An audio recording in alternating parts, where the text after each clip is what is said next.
Hello and welcome to the Tech Talk X by Digital at INSEAD. Our topic for this session is blockchain for supply chains, hype versus reality. And it's great to see so many alumni, staff, students, and friends present from all around the world.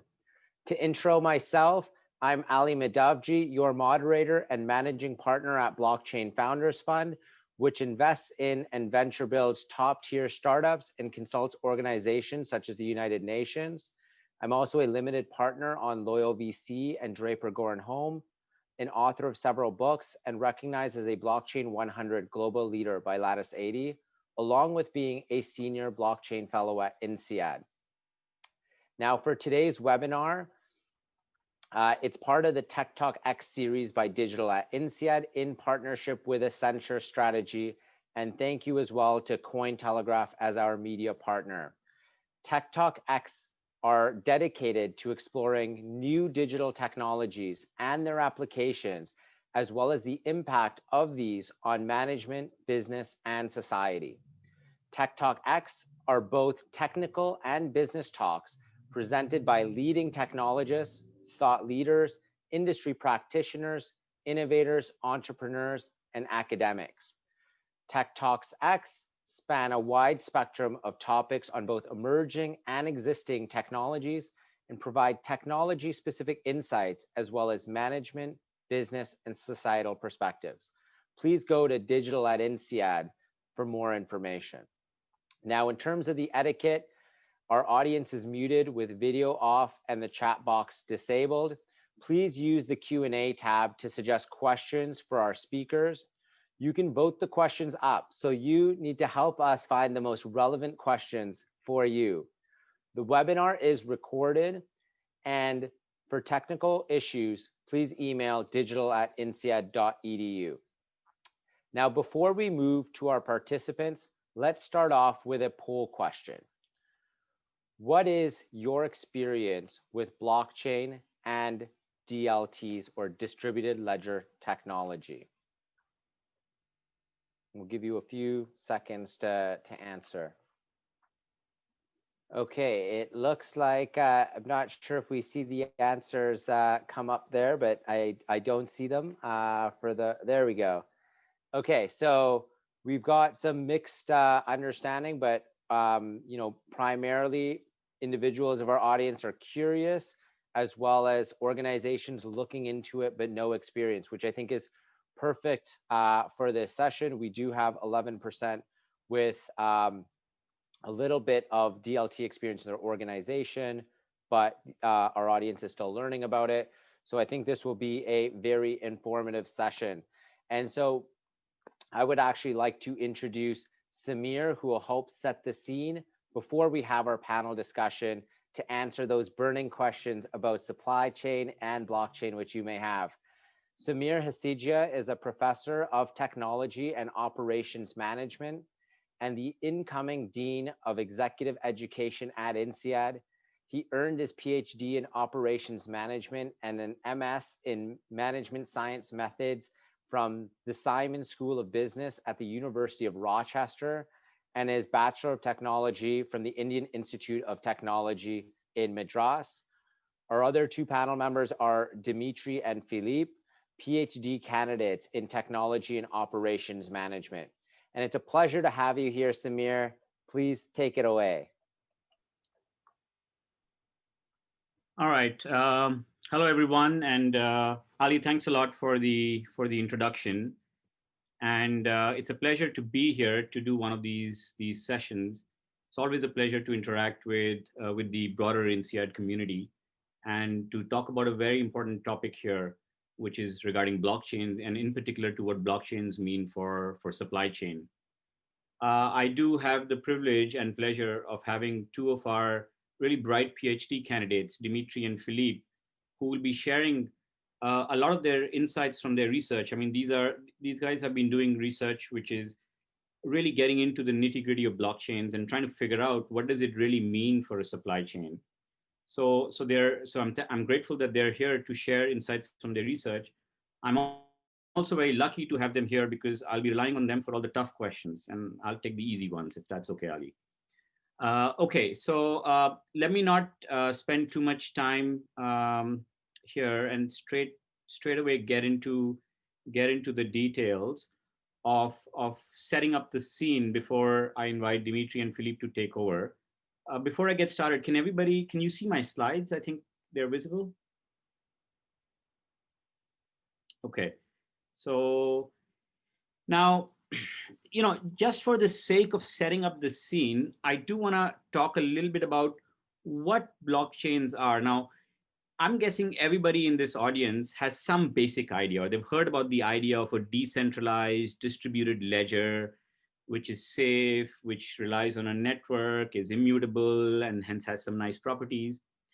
But I think a lot of this gets confusing, and it's still, I don't know how you feel in the audience, but I always get a little bit overwhelmed by the jargon that sometimes goes along with these technologies.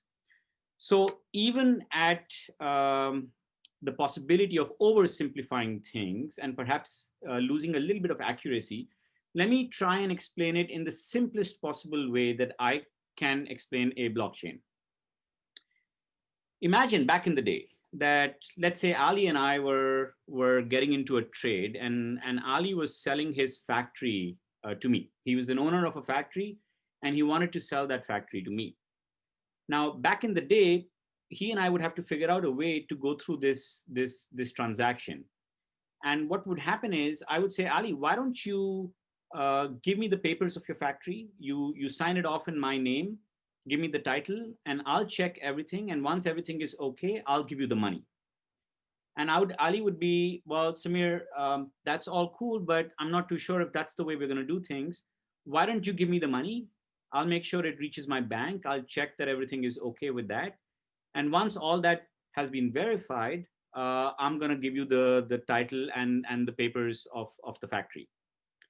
And the problem was this lack of trust that Aly and I would have would make it difficult for us to do this particular transaction. Now, many years ago, this problem was solved by lawyers, for example, or middlemen like lawyers, right? And what they would do is they would say, Aly, why don't you give us the papers? And Sameer, why don't you give us the money? We'll do all the checks and then we'll do the swap. And so they became the trusted intermediaries. Long story short, the whole conceptual idea of blockchain for business, and again, I'm not talking about cryptocurrency, which is a whole different conversation. Blockchain for business, and in particular, blockchain for supply chain, is the idea is for them to replace such intermediaries, because these intermediaries are perhaps too expensive, perhaps too slow, or perhaps not even trustworthy. So where blockchain are touted to have real potential impact, and I'm being careful with my words here, I'm saying potential impact because it's not clear to me that they necessarily have the impact, but the potential impact exists in businesses which require trust to facilitate a transaction. And that trust is provided by an intermediary where either that intermediary is too expensive, too slow, or not trustworthy, which means not really solving the core problem that we need the intermediary to solve. In a setting that has these properties or a combination of these properties, blockchains have a potential viable business case. Of course, as Dmitry and Philippe will show you, even when this potential is true, the potential possible business case may not exist because of certain other issues that blockchains come about. Now, to get into a little bit of the details, top blockchain applications that we see today, the top are, of course, in financial services. Kind of makes sense, right? Much of financial services require trust, and they have expensive or inefficient intermediaries, and hence blockchain can play the role of facilitating trust in an efficient and effective manner. They're also being used in government services, especially in developing countries where government agencies or institutions are not necessarily trusted or perhaps are inefficient, and hence blockchains can have an impact. They're also being used in healthcare, where the idea in healthcare is, of course, to again provide trust in some way, shape, or form. However, our focus today is going to be on supply chain because that's what we really want to talk about. Otherwise, this topic becomes a bit too broad and it's difficult to focus on. Where issues around provenance, the veracity of where the product is coming from, that becomes important. efficiency in a supply chain is very, very important. Authenticity is very important, where somebody is claiming that the product is organic, but is it really organic, and can you verify that? Can you authenticate it?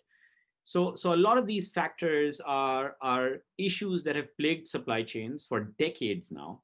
We don't have viable solutions. And what the current generation of blockchain early adopters are looking at is, can we overcome these issues using blockchain? With this kind of big picture, and like I said in the beginning, a simplistic explanation of what a blockchain is, let me hand over the stage to Dmitry, who will talk about his research in a particular industry which is particularly plagued by intermediaries which have issues, and show you that sometimes it can help, but sometimes it may not be helpful. So over to you, Dmitry. Yeah, thanks, Sameer. Before I proceed, I want to ask you a question. It's about diamonds. So since I'm studying diamonds industry and how the blockchain can impact responsibility in supply chain of diamonds, I want to ask you, how much would you will to pay extra for the diamond to make sure that it's produced without any risk to violation of human rights?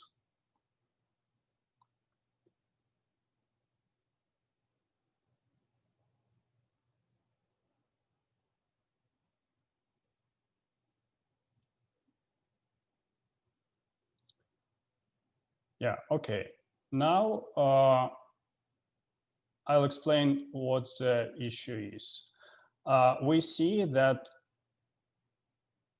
customers are pretty heterogeneous regarding how they value responsibility. And this may be important for the impact of blockchain to the level of responsibility in the supply chain. It's well known that supply chain of diamonds has many issues with responsibility. Forced labor, child labor, low wages, health and safety problems, even military conflicts. All you can imagine exist or existed in supply chain of diamonds. To give an overview of all these issues, you can watch a Blood Diamond movie with Leonardo DiCaprio starring as the main character. Anyway, to overcome these issues, governments started to establish certificates of origin that guarantee somehow that diamonds are responsibly sourced. Next slide. And nowadays, these certificates are applied in the industry, and even secondary markets require these certificates to be able to resell the diamond through the platform like eBay or Alibaba and so on and so forth. But the problem with these certificates is actually that they can be faked. And we know some cases of misbehavior of the issuers, of governments, of sellers who tamper these certificates. And actually these certificates are recognized to be not so credible as they intend to be. Yeah, next slide. And to overcome this issue of tampering the certificates, recently industry players proposed to use the blockchain. The idea is very simple. You can actually measure each diamond with its unique properties and put these records on the blockchain. So there is no possibility to substitute diamonds because they are uniquely identified with these records, and blockchain deals with these tampering issues. So in other words, you can establish one-to-one correspondence between physical good and digital record on the blockchain. And this idea was initiated by Everledger, the startup based in London. And after many players like Alrosa and De Beers inherited this idea and started to create their own blockchain platform called Tracker. And some startups even offer a blockchain solution to the secondary trade of diamonds as well. So we just model this situation, take into account the secondary trade, and we just assume that yes, indeed, blockchain is so good, it's so perfect that it can deal with all these tampering issues. And we show that actually, even with this assumption, there may be some problems. So let's imagine that in a non-blockchain certification world, the following happens. We have a retailer, we have these customers who are very heterogeneous, as we see. Some people want to pay more, some people don't want to pay more for responsibility. And this retailer tries to segment the market to get an extra value from these guys who are ready to pay more for the diamond. And suppose that he is really dealing with only responsible guys. So he can do this segmentation by issuing the certificate, even if it's potentially fake, even if it's potentially can be tampered, this certificate still guarantees the reselling opportunity to a customer. And this is how you can segment the market. You can charge an extra price for a certified good. Yeah. Now suppose that you implemented a blockchain solution. In this case, suppose that the retailer wants to do the same. He wants to segment the market with a certificate. But now it becomes harder to do because these customers who want to buy a certificate know that not only certified goods are responsibly sourced, but also non-certified goods are responsibly sourced. And the marginal value of responsibility is actually higher for me if I plan to keep the diamond forever, rather than I plan to resell it later on under some circumstances.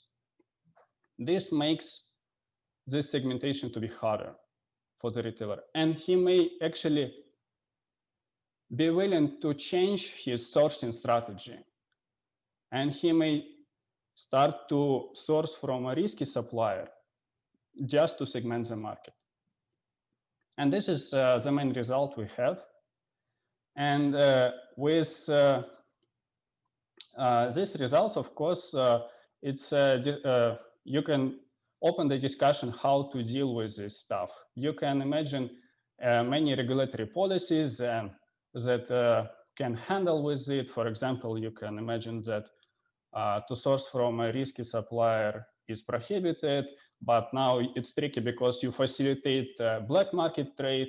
You can stop allowing this kind of partial certification of inventory, but then the retailer actually cannot segment the market, and it's also bad for responsibility. So these are strategic issues that we consider it under assumption that the blockchain is perfect.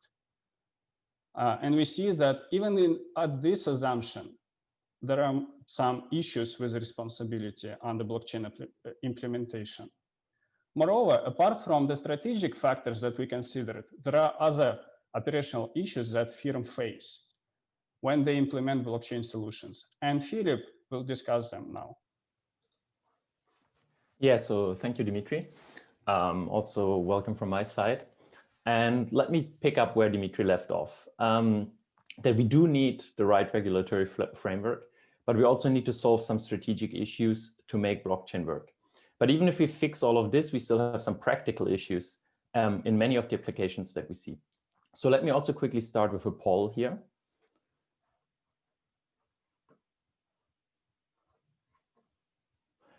So the question is, how easy do you think it is to get other partners in the value chain or in the whole value chain to adopt blockchain? And I'll give a few seconds to answer this.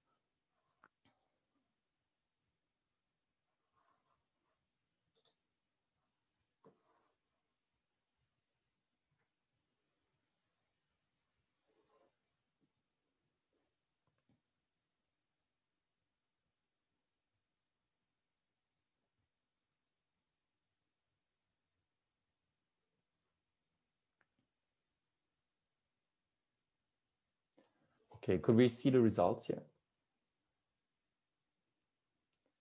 Okay, I mean, most agree that it's rather difficult. And as we'll see, this can be a major roadblock for blockchain and can also lead to a problematic trade-off that we'll have to deal with.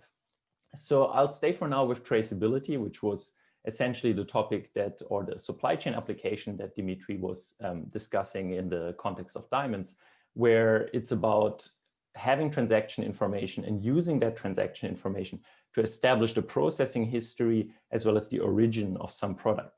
We can also, of course, use transaction information to identify goods later down when there have been issues. Now, I want to highlight two practical roadblocks to traceability. The first one is, to make traceability work, we need to speak the same language. To go back to the example, we have diamond miners, processors, wholesalers, retailers, customers. All of them have to have processes that communicate with the same blockchain. And to do so, they need to adopt compatible standards. They need to adopt compatible technologies. And in fact, the miner, for example, doesn't benefit from adopting blockchain technology and registering its diamonds on the blockchain if the processor doesn't later on use that data and it gets compensated in some form or another. So in the end, we have what we call network effects. And generally, when we have network effects in technologies, we get too little adoption. And this is where the poll comes in well, right? We get too little adoption. Everybody sees that it's, or can imagine that it's very hard to get a whole blockchain, a whole supply chain to adopt the same blockchain technology.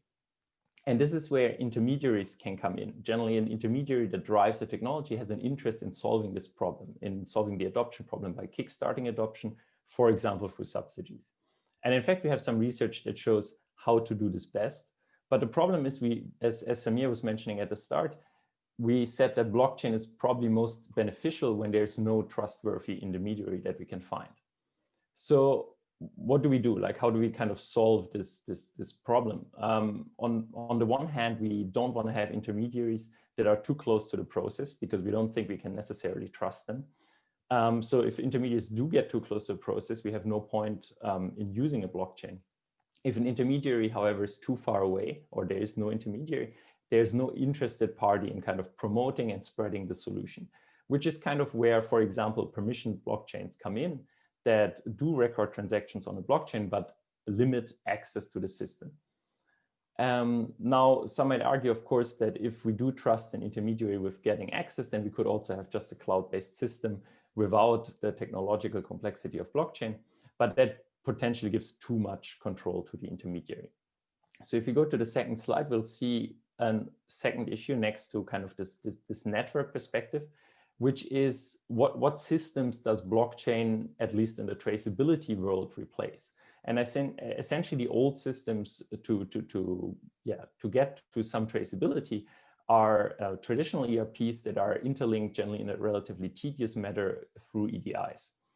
And blockchains and also modern centralized cloud solutions are built specifically for connectivity between many parties in a fast and easy manner, which can be a huge advantage in new markets when there's no established supplier relationships. But as this graph here indicates, the downside can be that firms lock in their suppliers less because it's much easier to establish a traceable relationship with another supplier. This also means a firm can change its suppliers much quicker, thus has a lack of commitment to the supplier, which then means that suppliers also invest less into the relationship, which can have negative effects on both sides. Now, traceability is, of course, not the only application for blockchain in supply chains. If we can validate kind of what is the truth of what has happened in the supply chain without using an intermediary, we get many possibilities, right? We get traceability potentially, we get automation and also tokenization. I'll only discuss quickly automation for the sake of time, where basically the buzzword that most people will have heard about is smart contracts. And because I think most of the audience are not too familiar with blockchain in detail, I'll just give the basic idea, which is that we use the truth as reflected on the blockchain, right? The state of the world that is reflected there, to devise automatisms that can then improve our business flows. And Sameer started out about the case of selling something for a blockchain, but we can go further, right? We can assume a firm A, that pays into a smart contract and that uses a machine of firm B. And the smart contract, through some IoT devices, registers this usage and pays out to firm A based on usage. So we can use a blockchain with some IoT devices to basically get a servicization business model running without much interference by people. And so we can get these automatisms to make supply chains more smoothly, create new business models. But in the end, one issue here is that we still depend on data input from the real world, right? And this is a key issue in supply chain applications compared to, for example, financial applications of blockchain, that we never really get rid of the interface between the real world and the digital world. So even if the contract is in a sense trustless, the interface does require trust. And I mentioned one potential answer, which is IoT devices, which are likely to help, but in the end, they're still placed by people, controlled by people or intermediaries. And so it's unclear that we have a solution here that solves the trust issue in a robust manner. And then the question, of course, is, well, but if blockchain doesn't help with the trust, can't we have simpler tools? Because in fact, most blockchain systems are relatively complex in the way data is being processed. And so it can take a while to figure out who owns what, while a simple cloud-based system controlled by an intermediary that might be equally trusted as some IoT devices can process things much more smoothly. So to kind of summarize what was being said throughout the Bias 3 is that blockchain is touted as a breakthrough technology that supposedly can change businesses as much as the internet has. But so far, we don't really see the application as widely in practice. And at a high level, there are strategic issues to overcome. There are regulatory systems that we need to develop to ensure that it plays a positive role. But even in the right framework, we still need to solve some operational issues to get kind of robust solutions there. And so kind of taking these two things together, the strategic and as well as the operational side, we see that might explain why blockchain in practice is less visible than what is indicated by the hype. So with that, I'll give back to Ali. Thank you. Fantastic. I think that was very insightful as an intro. And Sameer, we can arrange the sale of that factory from your example after this session. So as an overview to our panel session, our panelists will share insights to help us answer some of these very critical questions. And I'm seeing some of those come up in the Q&A, but around when and how supply chains can benefit from blockchain, when blockchain can be an overkill application, and how distributed ledger technologies like blockchain can result in unintended or adverse consequences, underscoring the need for a careful analysis over a hurried bandwagon approach. You've already heard some great insights from Sameer, Dmitry, and Philippe, so let's jump straight into it. Now, I want to start with blockchain applications in supply chain. This is already starting to come up in our Q&A, and we'll fit some of these questions as we go along. But people all around the world hear about blockchain, and it's basically become, some sort of buzzword. But you shared some details on blockchain applications. And so let's focus on those applications to start to help our audience learn about how blockchain can really be applied. I want to start off, but before I start off with you, Sameer, let's ask our audience a poll question as an initial gauge. So do you believe blockchain is a transformational technology in the context of supply chain?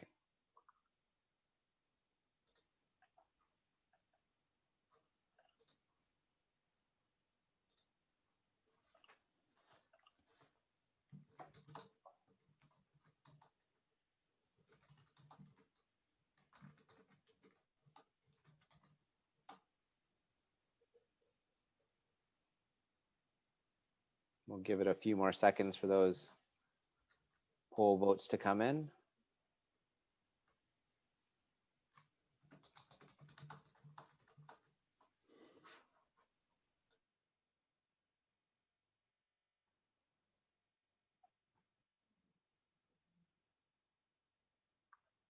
And so we've got a 72% yes, but we do have 14% that are no and another 14% that are indifferent. So, we'll have to see what this looks like hopefully later on, and we can help to create some more clarification on this and insights into the technology. And so Sameer, let's start with you. You talked about uniquely identifiable goods like diamonds or digital goods like land titles as amenable to trade over blockchains. Why not tomatoes? All of it depends on, or sorry, go ahead. Why not something like tomatoes, or sort of what are your insights on other areas where blockchain can be used?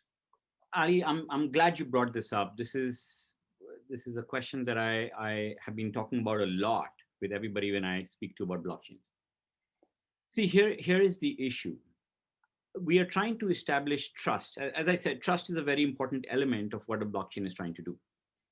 How do you create trust of a physical good through a digital kind of a digital entry of that good? You see, the problem with tomato is one tomato is not distinguishable from the other. So assume that I have a tomato which is being farmed in an organic farm, okay, and I have another which is not.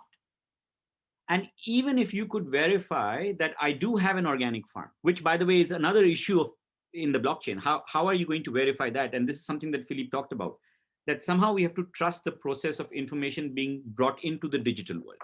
Let's say we solve that problem and we are able to bring that information in. And you can verify that I indeed own a organic farm. And I sell that to you. And Ali, you're willing to pay a premium for that organic tomato. But when I ship the tomato to you, I ship the tomato from a farm that I have, which is not organic. And you wouldn't be able to tell the difference. You see, it's not uniquely identifiable unless I give you the DNA information of my tomato, which is going to beat the entire purpose of efficiency of the blockchain. You won't be able to identify it. So it makes it very difficult for the blockchain to establish the trust that we claim it to establish. Now, of course, there are mechanisms. There are certificates. You can say, hey, you only grew 100 tomatoes in your organic farm, which means I can only sell 100 tomatoes that I claim to be organic because I only have 100 certificates to sell those 100 tomatoes. But what if I like to eat organic tomatoes? So yeah, I can't sell them, but maybe I can eat them and send you the inorganic ones, right? So blockchain can't solve this problem right now. And somebody the other day was telling me, hey, why don't I put a chip and I put a uniquely identifiable chip inside each tomato and then I track the chip? Well, if you're going to track the chip, then why do you need a blockchain? Okay, so this is a problem where we don't have a clear solution. So and we're trying to figure this out, but as of now, I don't have a clear solution. So sorry, long answer to a question that things which are not uniquely identifiable or are not digital products, it is not so easy to find good solutions which actually solve the problem that you're trying to solve. And I think that's very insightful. I know that we're starting to see companies really look at this. I know Walmart's made some pretty big strides on tracking, for example, sliced mangoes from South America to North America, and have significantly reduced sort of the audit at costs related to that, which I think was quite interesting. You're seeing different aspects around the world of companies use it on, meat, pork, beef, wine, all sorts of other products, which I think is very fascinating to follow and see sort of how this evolves. But I want to perhaps ask the next question, or maybe actually, Sameer, maybe you can give an example of an application where we have non-blockchain solutions that are as effective or more than, say, blockchain solutions. And I know you slightly touched on this, but maybe you can elaborate a bit more. See, given the issues that I pointed out, Ali, you see, you can have a cloud-based ERP system. Okay, and see, the advantage that blockchain has is that it's very easy for people to get on the system. And so as I change my supply chain partners, I can get people onto the system and off the system. And ERP systems, otherwise the integration of ERP system is a very tedious effort. Cloud-based ERP systems can solve that problem, right? And hence I can get a lot of transparency and visibility. Of course, cloud-based ERP systems also have their own share of problems. First of all, the provenance problem still exists. Yeah, I have an ERP system, but once I'm inputting the physical world's information into the digital world, I can cheat there. And there's no way for you to catch me from cheating there. So you have to figure out processes to stop me from cheating there. Let's say you can solve that problem. Once you do that, the cloud-based ERP systems have their own issue where there is a centralized entity that controls the system, which means they have an incentive to cheat, right? So if there is one particular company that can lie and change the records in the system, then you have to have protections against that, right? Which again, blockchain is good for that.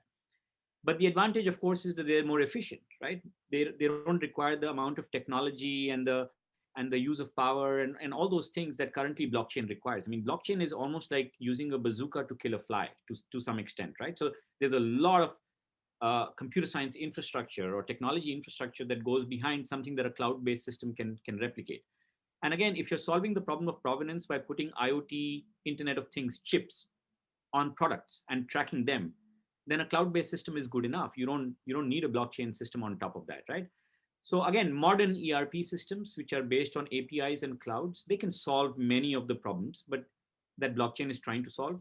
At the same time, they also are plagued with many of the same problems that the blockchain system is plagued with. So, sorry, it's a non-answer where there isn't a clear winner, and these are complicated problems. But as of now, there isn't a clear winner.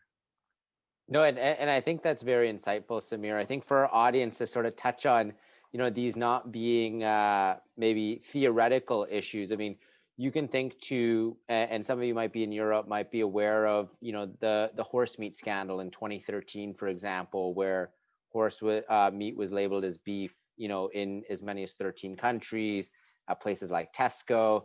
Hopefully you weren't shopping there during that time, but it took several years for them to really get to the bottom of it. I know Interpol was still making arrests all the way until 2017 on that issue. And so these are real issues that, impact everything from food supply chain to other goods. I want to move to Dmitry. And so once we can overcome the issues around trust, what benefits can we get from traceability? Thanks. So mainly it's on the demand side, we have increased customer attention to the product if we use blockchain. So, and the majority of firms use this issue. So it just attracts new customers. However, there are several more interesting things where you can actually label the supplier with blockchain, and you can clearly signal that this is your supplier. So for example, with diamonds, and this is my next research. So basically there are synthetic diamonds, which you cannot distinguish physically from natural diamonds. And current natural diamond players use blockchain actually to protect themselves from papering the supply chain with synthetic diamonds. The third thing is that you can use blockchain for recall management. So you can fastly react to any issues that happen upstream in your supply chain if you detected it later on in the downstream. So this is also very important, and this is Philippe's research question. So you also may use blockchain to signal your inventory transparency, and you can use this kind of picture of your transactions to signal your quality and attract new finances. Thank you, Dmitry. Now, in our poll, sort of at the start of this session, we identified that many of our audience, their organizations are looking at blockchain as a potential solution, or they're, curious about it. And so, Philippe, a question for you: what are, other operational challenges that executives need to be aware of as they think about blockchain adoption in supply chain? So thanks. I think adoption, really, like the coordination of adoption is one of the big things there, right? We need to get everybody on board within a supply chain that I've talked about before. But I think what also adds to that is technical know-how, because it's generally not the supply chain departments that have the type of IT know-how that you need to install a blockchain. And so I think it's important to keep in mind that, like, your classical ERP providers like Oracle, SAP, and so on, they do keep developing things, right? And we are not sure whether it makes sense in the long term to just stick with them and basically outsource this technological knowledge there. Because even if it turns out the blockchain ends up being the best solution for traceability, we're likely going to stick with permission blockchain systems. And then why wouldn't Oracle and SAP be providing those just as IBM is doing? And thank you, Philippe, for that. And I think that's quite insightful. I do want to keep moving on. And so we, in this sort of section of the discussion, we see several applications of blockchain in supply chain, along with some of the benefits, but also some of the downsides or challenges that need to be overcome. Now, I do want to, for a short little while, touch on, a specific focus of diamonds, because it was brought up, and we do actually have several questions on it. And so for Dmitry, should we register all inventory on blockchain? And maybe you can also touch on just how that sort of digital and physical side really connects, because I know there's several questions that have sort of come up related to this. Yeah, just to be short, it's really tough to regulate this industry, because if you just allow the retailer to sell only responsibly sourced diamonds, or if you just require the certification of all your inventory, you can promote black market trade. And then you cannot even trace these diamonds. That's a problem. Regarding the connection between physical good and digital record, there are many practices, and they are not very related to the blockchain world, but people just invented many ways to put a digital record on the blockchain which corresponds to the physical good. So you can measure 40 dimensions of a diamond. You can write something on your diamond with a laser. You can even try to put this signature inside your diamond so nobody can erase it. So there are many issues here. Okay, thank you for that, Dmitry. And Philippe, I want to quickly touch on just how do you make sure that the entire supply chain of diamonds adopts blockchain, or do they need to? If some players adopt it, some players don't. How do you look at that? So I think the first point basically is to, and that's what we see in our research, is that you need to have the right understanding of a supply chain, because one firm is not just part of one supply chain. It's part of many, but then the other firms that are part of the same supply chain are part of many different supply chains. So we essentially get a network, right? And we have to kind of understand that there is a network to design the incentives with this in mind. And so what we see in the research is that we can't just have one blanket incentive, right? It doesn't work that Everledger goes out there and says, well, everybody gets a 50% discount for adopting this solution. We need to have different types and also different size of incentives for different, like, depending on where in the supply chain somebody sits. And so basically we do need to understand the connectivity, right? Because if a firm is much more connected with other firms, then it is also more likely to profit from adoption in other parts of the industry, right? And just, I mean, yeah, just to keep it short, basically we cannot treat the supply chain as a black box. So we can't leave the problem only to the economists here. And then also, well, to maybe add to that one last thought, of course, these supply chain networks, and that is something that we don't look at yet, they span many different jurisdictions. And so there are a lot of legal questions that we do have to answer on top of everything. Absolutely, Philippe. And so there's definitely, I think, a few different pieces that you touched on. I do want to move the discussion to the future of supply chain. But before we do that, I do want to touch on a question that was submitted by Amanda in advance of the session that I think is very relevant and resonates with a number of the questions sort of being asked in the chat as well. And so, is blockchain suitable for all kinds of products? And so Amanda says, for example, does it exist to set up a blockchain for complex supply chains like tuna supply chains, for example, or known for forced labor, human trafficking, illegal practices that threaten ecosystems. So how does it sort of deal with that? And also touched on in here, is the blockchain actually profitable in, say, in small scale fishing, or is it only for really big players in that industry or others? Yeah, I can answer this. Actually, Amanda, this is a great question. Thanks for submitting this. The reason is it kind of summarizes almost a lot of the things that we are talking about. So I started this discussion today by talking about when a blockchain has a potential business case, and we talked about a setting where we need trust, which is facilitated by an intermediary, and that intermediary is either not trustworthy or expensive or slow. That's where we have a potential. Even though when we have this potential, come in all sorts of other issues. And Amanda, this will answer your question because this will tell you where a blockchain cannot be used. For example, at some point in time, the physical world needs to convert its information into the digital world.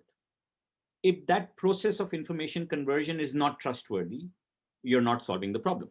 So if there is human trafficking happening somewhere deep upstream in the supply chain, and as you get that information of the provenance of the entire supply chain, but you realize that you can't trust the process of what factory is this product coming from, or what fishery is this fish coming from, and that cannot be trusted, that information, then whether you have a blockchain or not, you're not solving any problem. That's number one.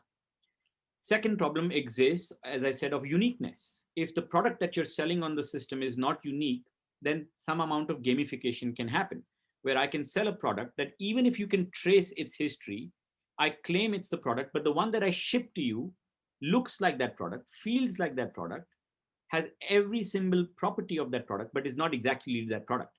And hence you cannot have that verification going on, which of course uniquely identifiable products can, right? Like diamonds, that for example, or digital products, titles, home titles, or so on and so forth. That's the second problem. Problem number three is what Dmitry talked about. Even if you can solve these problems, what about the unintended consequences, the game theory that this can create, which he showed in the case of the retailers of the diamond industry, that once you increase the provenance and you solve all these problems, you may actually create perverse incentives for people to take advantage of this traceability that you create. And counterintuitively, traceability can increase the amount of blood diamonds in the supply chain and not reduce them. That's the example that he showed, right? So that's the game theory. Even if you solve that, comes the problem that Philippe shared, which is adoption. How do you make sure that everybody gets on this? Because your system is only as good as everybody being on the system. Because even if one or two players are not in the supply chain, are not adopting the solution, then you lose out on the provenance and the traceability. So Ali, as you can see, what I've listed out is all and then the regulatory issues and the legal issues, and on top of that, you have to solve all these kind of problems to then find a viable business case. Lo behold, we don't have too much blockchain adoption because these are very, very complex cases to solve. And there are very few examples where I see and feel that they can be solved. But as you can imagine, this is not easy to solve. And hence a blockchain for now is not getting the adoption that people in the beginning had hoped or talked about when they first talked about this technology. That was a very insightful insight there, Sameer.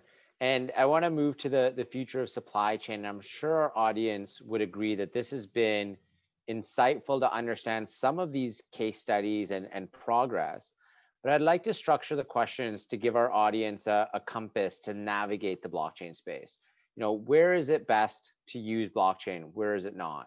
What blockchains are we talking about? Permission, permissionless? Why? Why does it make sense in some cases and why it doesn't for others? And how? To move forward with blockchain. And so these are some of the things that we're seeing, very clearly in the Q&A. And I want to, before moving on to the next question, I do want to do a poll question and understand from our audience, is blockchain overrated or underrated? And what are your thoughts on this?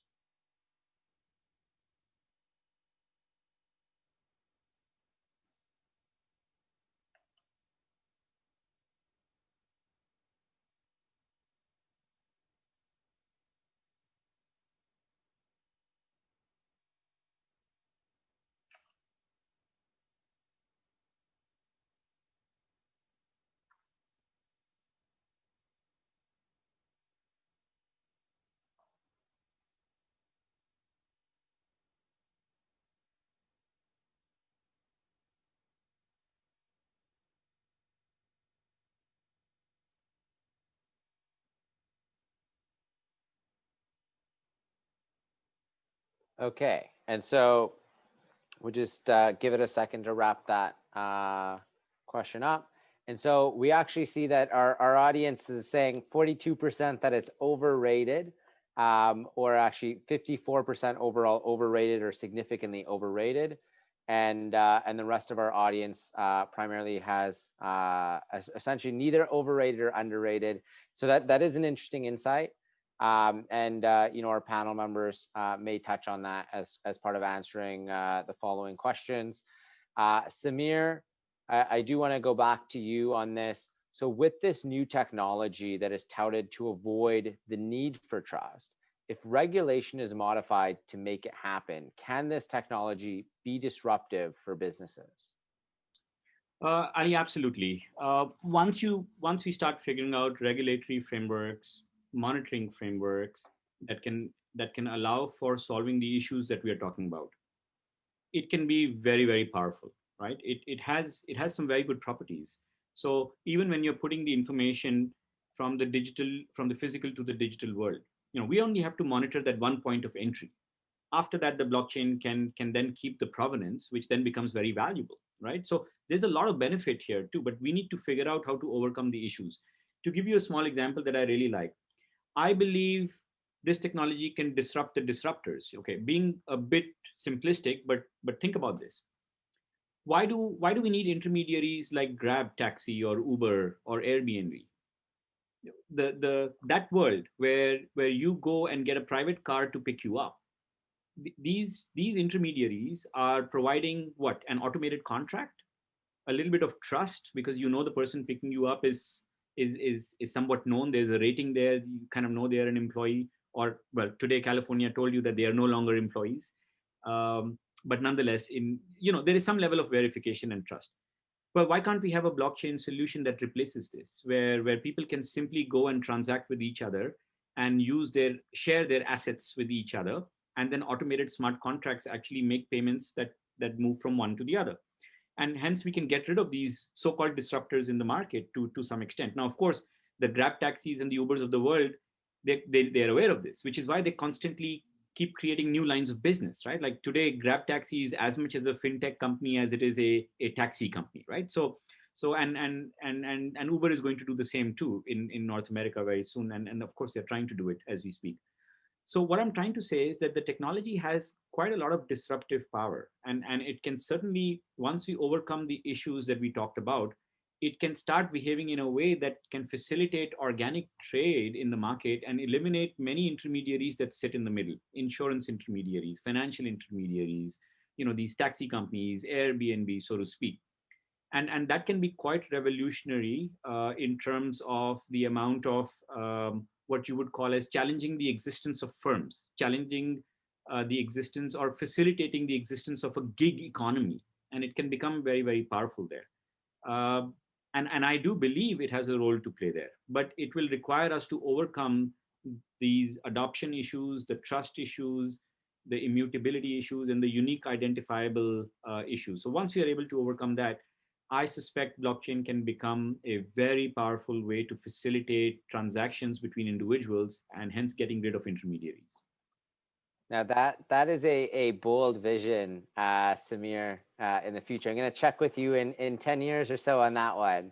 But as a last question, I do want to touch on a question that's been voted quite a lot in the Q&A, to share your vision on the Tradelands initiative of Maersk and IBM and how successful they are, and maybe just touch a little bit on what that is, just for our broader audience. And I'll let you take it away. Yeah. Philippe, by the way, has a lot of experience with IBM, so perhaps Philippe wants to answer this. Well, I can give a start. I mean, I have experience with IBM, not so much on the Tradelands side, more on the food side. But so Tradelands is one of the big initiatives that IBM is driving in the blockchain space in cooperation with Maersk mostly, but now also a lot of other industry players to kind of, overhaul the sea logistics industry-wide, because there's a lot of inefficiency there. And what we see, I guess, there's one big issue there, which is that we have as a driving force IBM, of course, but also Maersk. And that has led to a lot of firms kind of being reluctant to join because they might be direct competitors of Maersk, and they fear that this ownership of Maersk is in a sense too much, right? That Maersk has too much control over the system that is at play here. So it's kind of a good example of the trade-off I was mentioning, where basically IBM as a intermediary is kind of sufficiently far away from the process that people trust it, but Maersk is kind of too close, and which has been a roadblock in the adoption. I think they are solving it now to a degree, right? You see more and more companies joining, both in shipping as well as in insurance financing. Whether it will end up as the one standard in shipping, I think is too early to tell, though. I don't know if Sameer has some other thoughts on that. No, I concur with Philippe, and here, Ali, I would also want to add a point, and I do forecast that this will happen.